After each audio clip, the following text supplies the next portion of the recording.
Kung hindi po sa ibabaw mangyayari or hindi doon nakalagay yung chloroplast, no, hindi nila ma-absorb yung sunlight. Eh kailangan nga nila yun, 'di ba? Though for a few plants like cactus, photosynthesis can happen in the cells that are on the stem. Okay? Dahil wala namang physical leaf ang mga cactus kagaya ng mga puno na meron na nakikita natin commonly. 'Di ba? Wala silang dahon kagaya ng ibang puno. They adapt to preserve the water na meron sila because no, kapag marami pang dahon, no, mas maaksaya sa water. O sige nga, give me a reason, no? Sa tingin nyo, why do the cactus or cacti, no, conserve water? Or bakit hindi na wala na silang dahon sa katawan nila? Bakit they evolved na hindi na magkaroon ng dahon sa katawan? Sige nga.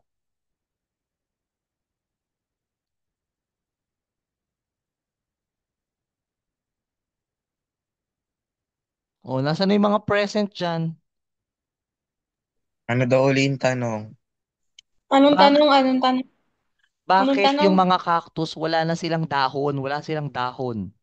Hindi kagaya ng mga puno, Ano? halaman na nakikita natin. Hmm. Sige, search. Bilis, bilisan. Search. Yung mga gawain nyo. Pero nung tanong, sir, Okay. Para ba makasurvive sa dry areas? Very good, Amanda, no? They evolve na hindi na magkaroon ng dahon kasi pag may mga dahon sila, kailangan pa nila constantly supplyan ng tubig yung mga dahon. Hindi lang tubig, ng nutrients.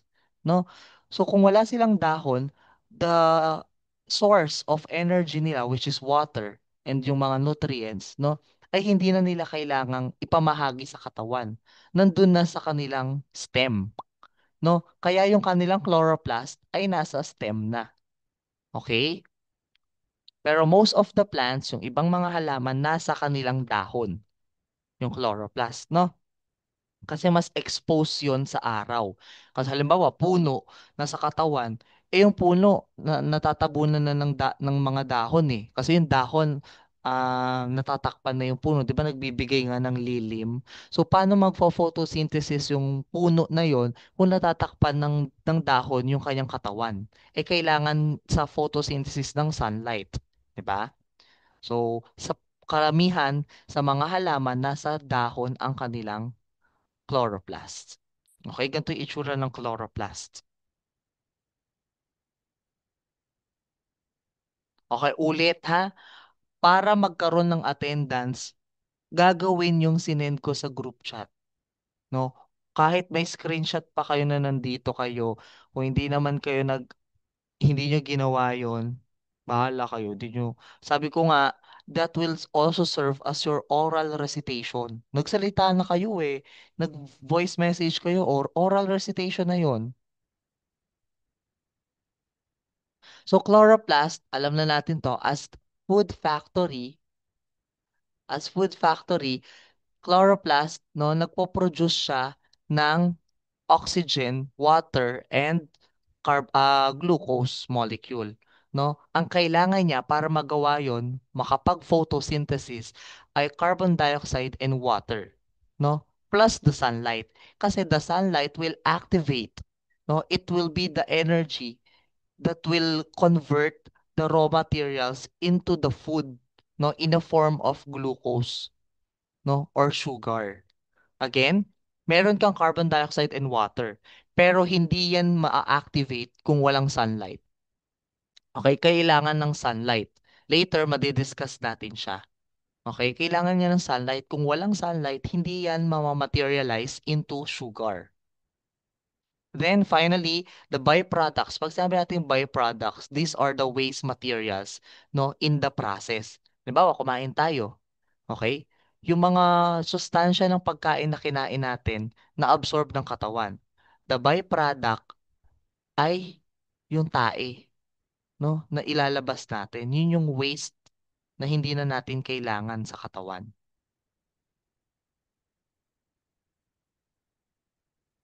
Gaspar, wala na. Ayun, okay na. Okay? So, yun yung mga byproduct. Ang byproduct ng photosynthesis ay oxygen and konting water. No? Nasa yung glucose, di ba sa glucose, ano siya, kasama siya. Hindi siya byproduct. Product siya. No? Pag sinabi kasing byproduct, yung patapon na. Okay? So, ganito po ang itsura ng chloroplast. Okay? So, let's focus on the different parts of the chloroplast. No? We must highlight thylakoid, the membranes, yung mga membrane na yan, granum, and stroma. Okay? Yun lang yung i-highlight natin. Yun yung mahalaga. Okay? Yun yung mahahalagang part ng chloroplast. Paano po naging mahalaga? Okay, ganito po siya. Paano to? Okay? During photosynthesis, no, nahati siya sa dalawang process, no? The light dependent process or reaction and the light independent reaction. Pag sinabi nating dependent, ibig sabihin kailangan niya ng light. Okay? Pag sinabi nating independent, hindi niya na kailangan. Okay? Kaya niya na kahit walang light. Okay? So, the first step is of course the light dependent. Kukuha muna siya ng light. San kukunin yung light? Chat box. Saan manggagaling yung light? Araw. Very good, sa araw. No? The sunlight will be absorbed by that thylakoid. Okay? Yung mga nakikita yung naka-stack up na yan, no? Yung bawat isang piraso yan, thylakoid yan. Okay? Note that thylakoids are free-moving inside the chloroplast. No? Malaya silang nakakagalaw inside the chloroplast. No? Kagaya ng nucleus, no, kagaya ng cell, ang chloroplast ay nababalot ng membrane. Okay? Yung membrane niya, dalawang layer. The outer membrane, then sa pagitan nun, merong inner membrane space, intermembrane space, tapos the inner membrane. Okay? So yung mga yon, yung mga parte na yon, wait lang. Okay? Yung mga parte na yon, katulong sila sa photosynthesis. No, again, papasok ang sunlight sa chloroplast. Si thylakoid yung mag-a-absorb. Okay? Again, thylakoids are free-moving inside the chloroplast. Nakakagalaw siya ng malaya sa loob ng chloroplast. No? Kapag na-detect niya ang sunlight, no, they will line up, no?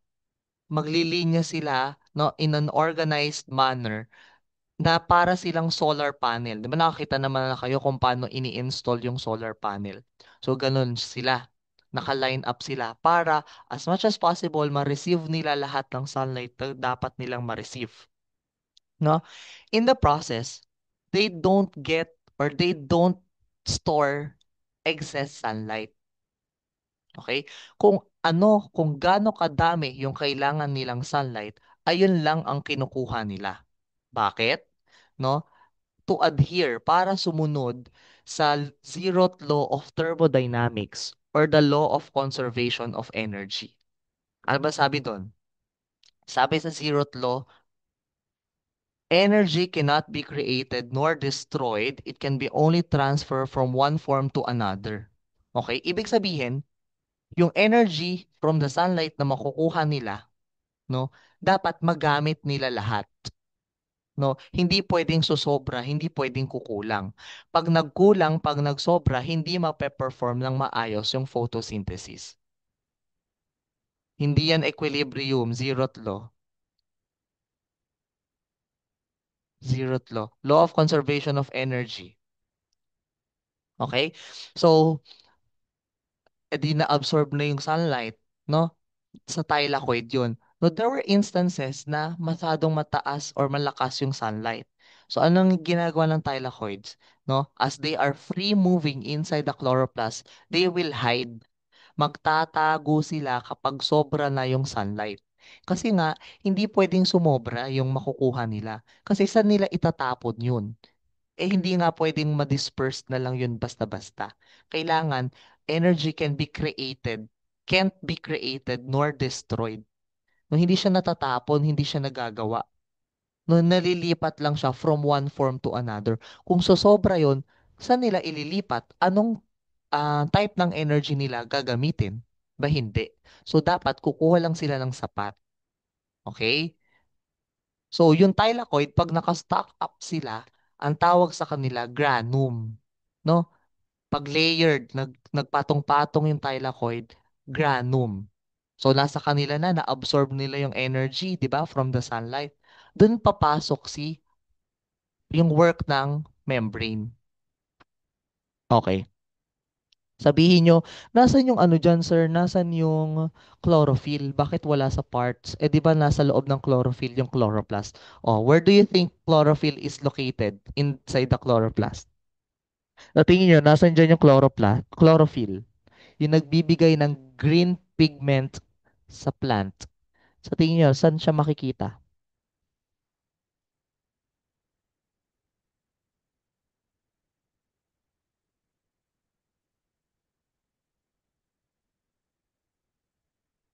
Ano na? Wala lang sumagot. Nag-attendance lang kayo. Saan makikita yung chlorophyll?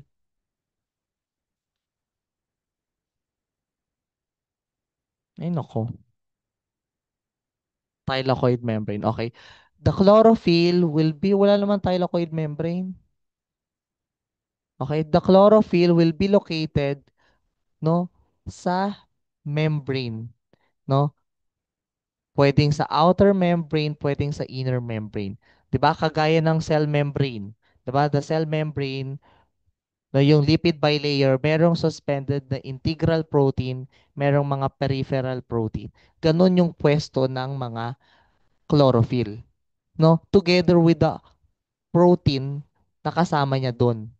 No? Try to imagine yung cell membrane, ganun yung itsura niya. No, merong mga chlorophyll na nandito sa membrane. No, kaya nga kulay green mismo yung chloroplast eh. Kasi nandyan yung mga chlorophyll. Okay? Ano lang, common sense lang. Ngayon, si chlorophyll, meron siyang parte sa pag-process ng light na nakuha ng thylakoid. Okay? So, anong gagawin? Di ba nga, kailangan ng H2O and carbon dioxide para makapag-photosynthesis. Okay?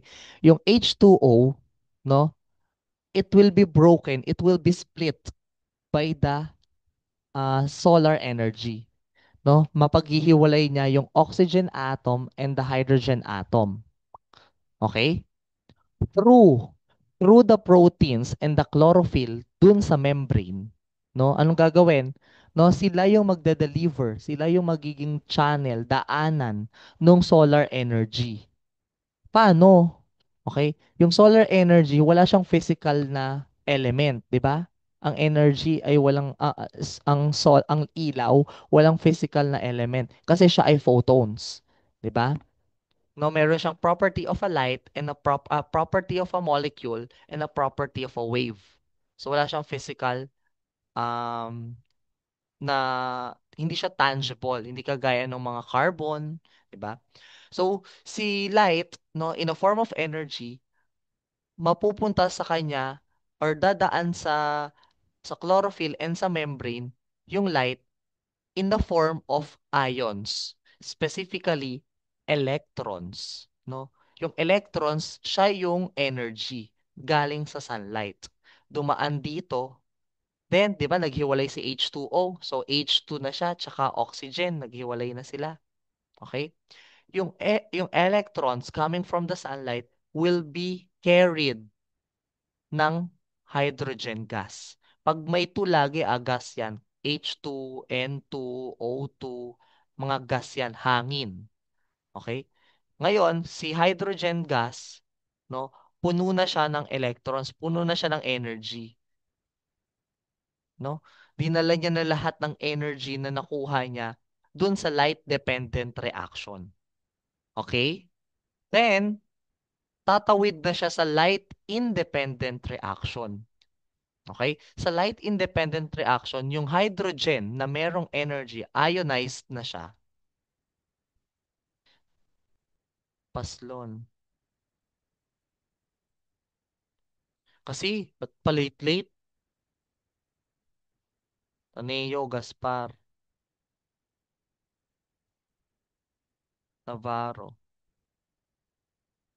Okay? Yung hydrogen atoms na yan, na meron ng energy, carried niya na, dala-dala niya na yung mga electron ions, no? Ano mangyayari? Magbabond na siya, sasama na siya sa CO2. Sasama na siya dun sa isa pang raw material, which is the carbon dioxide. Okay? O try to imagine, sumama na yung hydrogen sa carbon dioxide. Meron na siyang C, meron na siyang O, meron na siyang H. Anong compound ang nabubuo?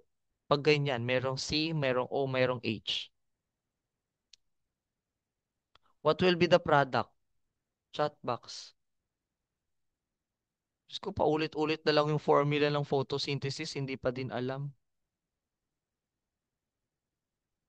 Glucose, very good, Gaspar. Glucose, no? Glucose yung mabubuo, no? So, pag tumawid na tong hydrogen, ionized hydrogen na yan, papunta dun sa carbon dioxide, no? Tapos na yung light-dependent reaction. Hindi na kailangan ng sunlight. Bakit? Naipasa na po yung energy ng sunlight sa hydrogen in a form of electrons. So, hindi na kailangan. Pagpo-proceed na sa next step, which is the independent reaction, or also known as the Calvin cycle. No? Independent na, hindi na siya dependent, hindi niya na kailangan ng araw. So Calvin cycle na, no?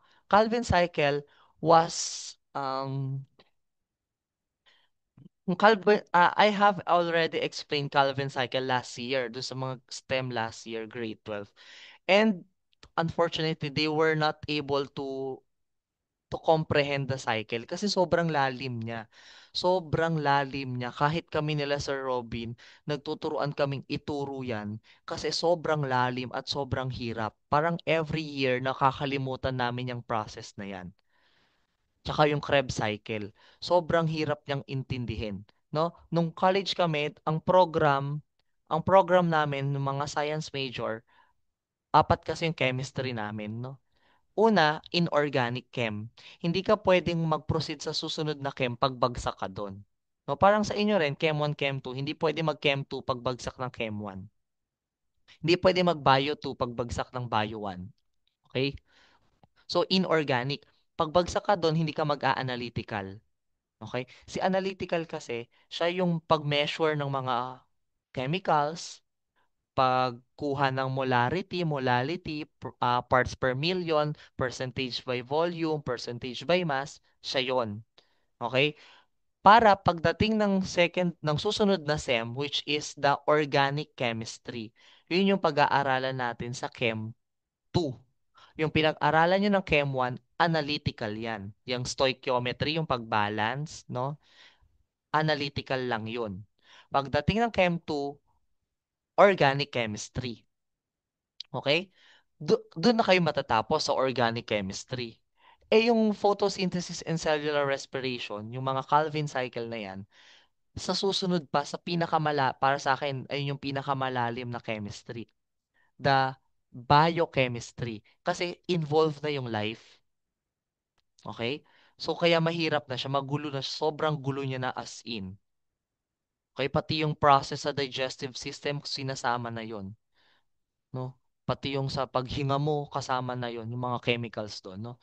So kaya hindi nyo maiintindihan pag in-detail ko yung Calvin cycle. Kasi ang magiging knowledge nyo lang ay ang knowledge nyo pa nga lang ay hanggang analytical. Wala pa kayo sa organic. Eh dapat maipasa mo yung organic bago ka mag-biochem. So meaning, hindi nyo maiintindihan pag diniscuss ko kasi wala pa kayong organic. Okay? So, I will simplify. No, ito yung sa memorya lang. No, ito lang yung naaalala ko na pinakamahalagang parte. Okay? 'Di ba si hydrogen ay nakipag-bond na kay carbon dioxide. No? Dala ni hydrogen yung energy galing sa sunlight. Okay? In the process, no, independent na, hindi na kailangan ng light. makakapag-produce siya ng glucose, isang unit ng sugar. Okay? Yun yung kanyang produkto, sugar. Okay? Ayun nga yun, di ba? Sinabi ko na kanina, ah, yung CO2, kapag nakipag-bond sa hydrogen, no, makakaproduce ng glucose. O, yun yung sagot nila Gaspar kanina. Okay? So, paano nangyari yon? Okay, wait lang. Paano nangyari yon? No, ayun nga yung raw materials. Okay? So, balikan natin yung light dependent, no? The first step in photosynthesis is the light is being absorbed by the chlorophyll in the chloroplast, no? Specifically, thylakoid ang kumukuha, thylakoid. Tumutulong lang si chlorophyll sa pag-process, no? Then the solar energy will split the water molecules. Hahatiin niya yung water molecules sa dalawa, from the hydrogen and the oxygen atom. Then, the hydrogen atom, wala na dito yan eh, hindi na nakalagay, no? Then the hydrogen atom will carry the energy coming from the sunlight, no? It will be carried by the hydrogen and will be joining the carbon dioxide molecule. I know. Later, during the series of chemical reaction, hydrogen joins with the carbon dioxide, no? Hindi na sinabi dyan, pero dala-dala ng hydrogen yung energy coming from the sunlight, no, to form glucose, no. Pag na-form niya na yung glucose, Calvin cycle na yun. Light independent na yun. Okay? Pagdating ng light independent, ayan na, no, Calvin cycle nga yun, naka-form na ng glucose, magre-release yung kanyang byproduct, yung kanyang waste material in the process of making the glucose, magre-release ng water, ay, konting water at oxygen, no? Because neither, no, yung neither the water and the oxygen will no longer be useful for the plant. Hindi niya na kailangan 'yan. Kasi nga waste na siya, eh, 'di ba? Pag kumain tayo, kain, tapos digest. The nutrients, the energy will be absorbed by the body. Yung byproduct, no, yung kumbaga yung tira-tira nung kinain natin, yung dumi nun na hindi na kailangan ng katawan, ilalabas natin in a form of stool or feces, 'di ba? So ganun rin sila, no? Hindi na nila kailangan yung oxygen and water. I-release na nila. Okay? Paano mare-release? These byproducts leave the plant when they are released into the air through the stomata, no? The stomata is located, no, kalimitan sa kanila located sa ilalim ng ng dahon. O meron rin naman nasa ibabaw. Pero the release of the oxygen and the water molecule, no, from the photosynthesis ay sa ilalim ng dahon, no? So kung makikita nyo, kung nakakapanood na kayo ng mga video na nag-prove ng photosynthesis, yung mga video ng halaman na nasa ilalim ng tubig, okay, nasa ilalim ng tubig, makikita mo yung bula umaakyat, that's oxygen. Okay? So, of course, the water will not be visible kasi nasa tubig nga eh. So, hindi na makikita, hahalo na. But the plants on land, yung mga nakatanim sa lupa, no? Baliktad naman. Hindi natin nakikita yung hangin. Okay? Pero makikita natin yung mga water na nilalabas ng dahon. Especially kapag madaling araw. 'Di ba? Merong basa yung dahon. No? Hindi lang po yun dahil sa atmosphere. Okay? May part doon na byproduct yun ng photosynthesis. Confetti react nga kung nakakasunod na iintindihan yung discussion regarding photosynthesis. Ang dami kong pinagsasabi eh. Okay? So that is the photosynthesis. Okay? So the chemical formula for photosynthesis, o kung makikita nyo, naging 12 na to. Naging 12, no? Ba't naging 12? Kasi sinama yung 6 units of water. No? Pero kung wala to, 6 lang to. Ay, 6 lang to. Ito, 6 lang yan. Magiging 6 lang na hydrogen water molecule. Kasi ito byproduct. Ito yung ire-release, itatapon to ng katawan. Saan mapupunta yung glucose? Okay? O tandaan po sa parts ng plant cell, ang chloroplast ay laging katabi ang mitochondria. Okay? Laging nakadikit ang mitochondria sa chloroplast. Bakit? Because the glucose produced during photosynthesis will be passed to the mitochondria para makagawa ng energy ng ATP.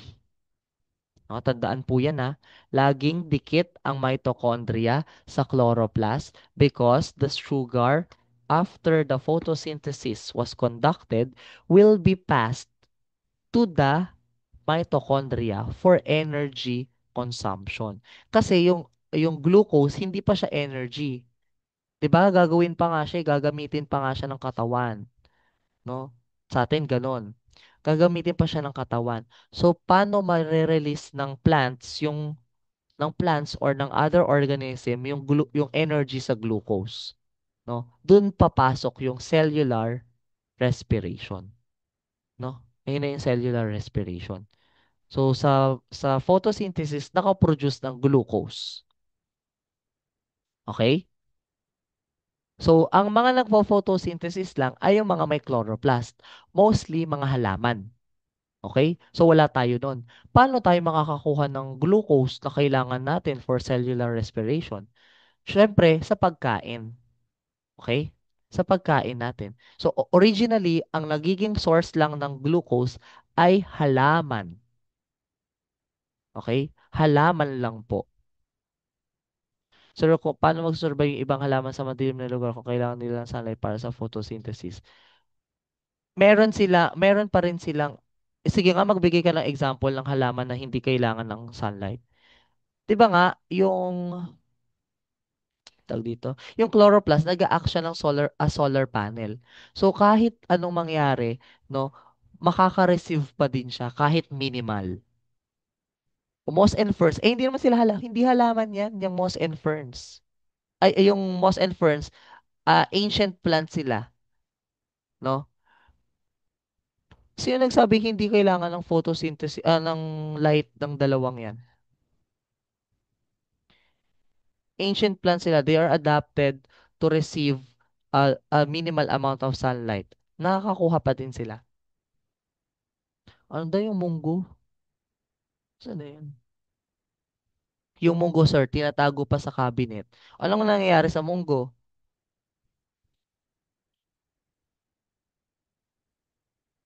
Mabilis tumubo. Ay, mabilis. Ganito yan Cellular respiration na yan, yung pagtubo, cellular respiration. Ang tinutukoy ko po ay photosynthesis, paggawa ng glucose. Pagbuto ka, wala ka pang, pagbuto pa lang yung mga munggo, hindi pa yan nag-photosynthesis. Di ba nga, sabi ko, ang photosynthesis nangyayari sa chloroplast. Nasaan ba ang chloroplast? Nasa dahon. May dahon na ba yung buto ng munggo? Pag tumubo yung buto, cellular respiration. Hindi pa yun photosynthesis. Oh, clear, malinaw 'yon, Caryaso, malinaw 'yon, Gaspar. 'Di ba light, pag nag-ilaw ka, it will be dispersed in any direction yung light. So kahit madilim siya, technically may nare-receive pa rin siyang sunlight kahit hindi direct, kahit hindi nakatutok sa kanya, kahit nasa lilim siya, pero minimal. So ibig sabihin, pag tumubo po yung munggo sa dilim, may halaman, edi hindi po magpe-perform ng photosynthesis. Makakapag-perform pa nga. Ayun nga yung tanong ni Gaspar, which I already answered. Kahit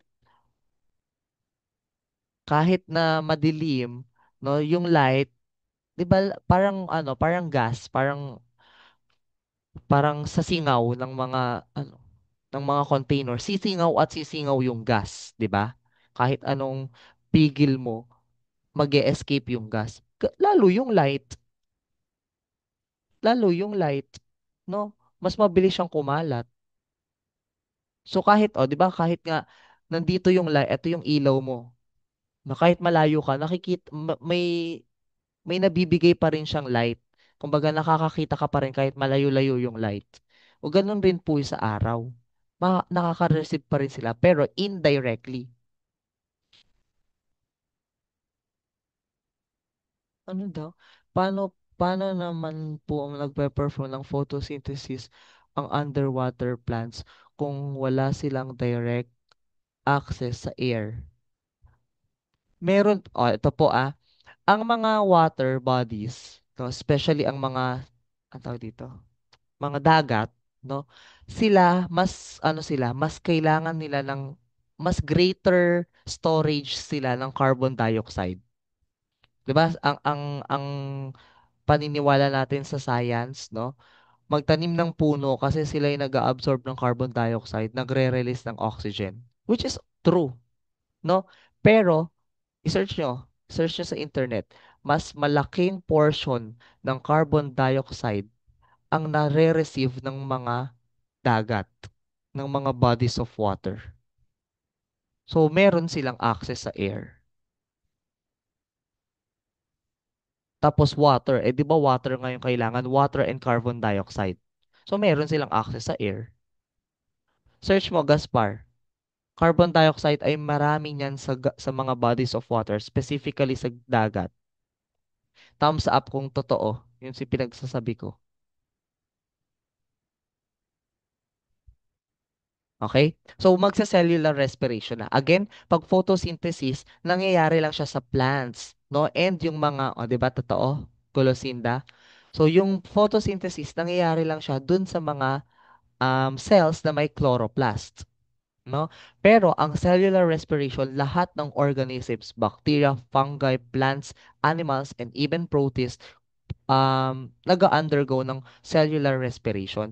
Ang ibig sabihin po kasi ng cellular respiration ay yung paggamit ng glucose, no, into more useful form para magamit maging ATP. That's the purpose of cellular respiration. Lahat kailangan ng energy para gumana, 'di ba? Para mabuhay, kailangan ng energy. Kung hindi ka magsa-cellular respiration, mamamatay ka, no? Sir, kaya ba mag-photosynthesis pag ibang star na gamit kaysa sa sun? Hindi yan feasible mabasa. Hindi yan feasible. Bakit? Hindi pa naman nare-reach ng ibang star yung ating Earth. Paano matatry yan? 'Di ba? Sun ang pinakamalapit Yun yung source natin. Siguro pwede. Kasi meron rin naman siyang binibigay na energy, yung ilaw niya. Pero hanggang siguro lang siya kasi hindi siya na napapatunayan ng experiment, 'di ba? Sa scientific method, your hypothesis must be tested through your experiment. Hypothesis lang yung siguro, no? Unless magawa 'yan as experiment, doon tayo makakapag-conclude. Paano nadadigest ng Venus flytrap yung insect sa kinain nila? May enzymes din. Yes, may enzyme po sila.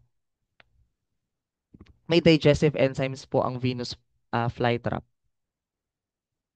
'Di ba nang a-attract sila, mayroon silang parang sticky na matamis na fluid dun sa fly trap. After noon magre-release pa sila ng digestive enzymes, matutunaw. Sir, may organism po ba na nagpe-perform?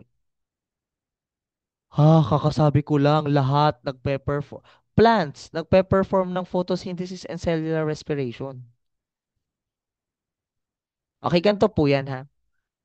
Ganito. In science, no, sa science po, almost every year, merong new knowledge. Okay? Almost every year, meron tayong bagong research na discover. Okay? At sa case ng teacher, ang ginagawa po namin ay yung ginagawa ng DepEd ngayon na spiral method or sa other terms, scaffolding. Ibig sabihin, i-build lang muna. Halimbawa, sa mga grade 7 ko, 'di ba? Tinuro ko yung cells. Sa loob ng cell, merong nucleus. Sa loob ng nucleus, sabi ko may DNA. Okay? Yun lang kasi yung kaya pang i-achieve ng utak nila. Pag pinahaba kung may chromosome doon, merong histones protein, hindi nila mako-comprehend 'yon. Okay? Hindi nila mako-comprehend. So scaffolding unti-unti. Pag nag-aral kayo ng mas malalim, sasabihin niyo, mali yung tinuro ni sir. Hindi yun mali. Ang tawag doon scaffolding. Unti-unti lang yung turo.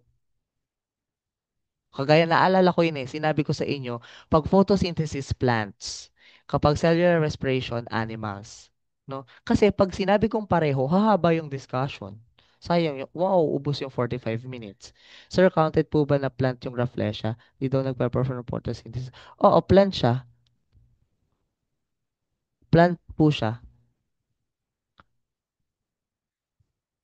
Ang Rafflesia ay plant kasi may mga characteristics siya na plant. Yes, parasite plant. For example, meron siyang ugat. Parasitic plant siya eh. No? Meron siya, yung kanyang cells ay hindi kagaya ng cells ng animals, kaya hindi siya ma-consider na animals or fungi or ibang organism. So, sa plant siya mag-under. May categorization po kasi yon. No? Para ma-consider mo, kunyari, sa mammals, para ma-consider mong mammal, may mammary gland, merong fur, merong diaphragm, di ba? Yun yung mga considerations at marami pa. No? So, ganun rin po kinakategorize yung organisms. Kaya pala po dati iba yung lesson, tapos nag-iba na yung science ng pinsan ko, grade 5, like nagkaroon sila ng broader na scientific meaning. Yes. Sir, ba't pura flesh? Wala naman daw chloroplast. No? Yung, yung turo kasi ng science, scaffolding, kasi nga, kasama nga sa science eh, ang research, nasa science po ang research, kaya dapat ang research, science teacher ang nagtuturo. Kasi nasa curriculum ng science yan. Okay? Yung technicalities ng pagsulat, English, o bibigay na yan sa English. Pero yung methods ng paggawa, nasa science teachers yon. Kasi scaffolding, unti-unti. Hindi pwedeng, di ba, grade 7, isipin mo, ituro mo photosynthesis, edi inantok yun. Kami nga eh, tayo nga eh, ako nga ang college nun, hindi ko mag-grasp yan, hindi ko maintindihan. What more sila? Dapat unti-unti. Okay? So, I think it's already time. Okay, hanggang 4:10 ko lang i-accept ang mga